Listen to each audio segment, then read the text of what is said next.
Hello, everyone. Here we are again with our Bridgerton siblings profiles. Today, and I know a lot of you have been looking forward to this. We're going to talk Colin Bridgerton. Um, there's very little we can really say about Colin. We warned you about that from the start, but we're going to try. As always, what we're going to do is Raquel's going to give you the impressions of someone who has not read the book, how the series translated Colin. I'm going to give you the impressions of someone who has read the books and how I felt the series translated him.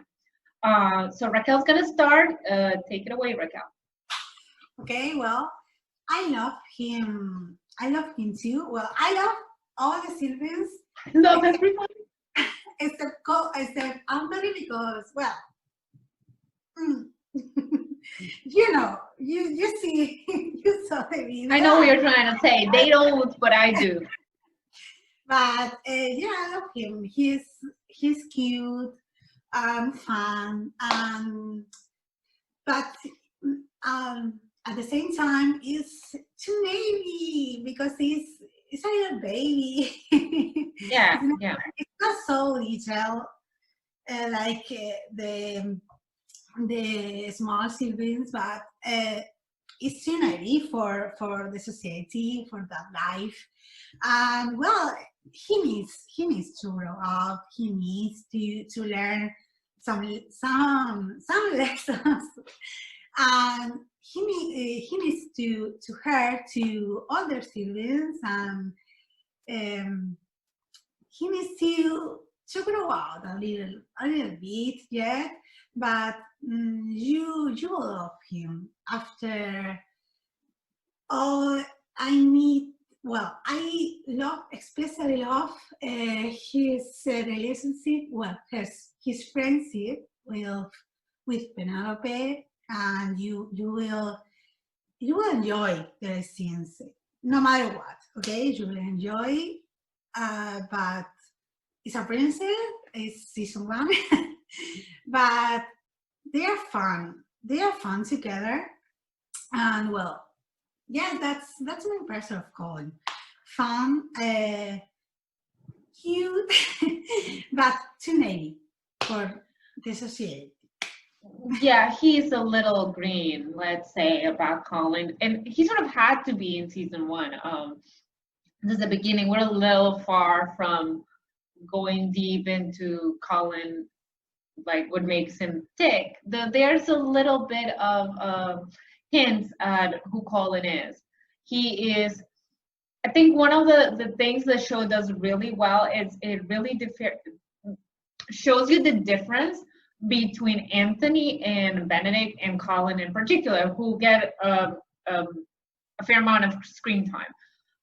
Especially because as much as the actors are not exactly alike, when you see them after a while, they're like the 3 same people. Who are they?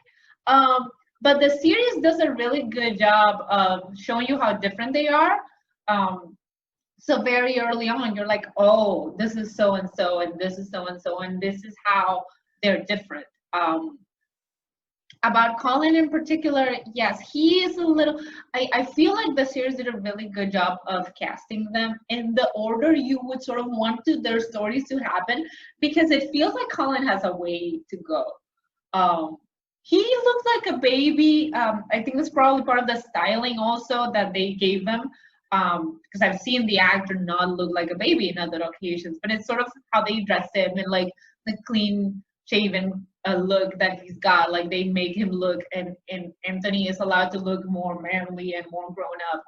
I think this is all part of what they're trying to do with the looks. But yeah, he is a little, like Raquel said, he's got a lot of lessons to learn, but he's also very Colin in that he's very charming. He can command the room. He's actually more charming than his siblings, I feel. He's the kind everyone wants to talk to. He is maybe even someone's favorite brother. He's just fun to be around. That still comes through in his relationships with his siblings. And in his relationship with everyone, you sort of see how Colin is.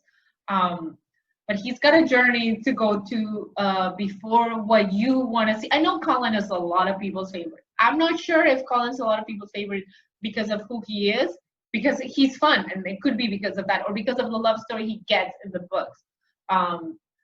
I really appreciate both, and I really enjoyed Colin in season 1.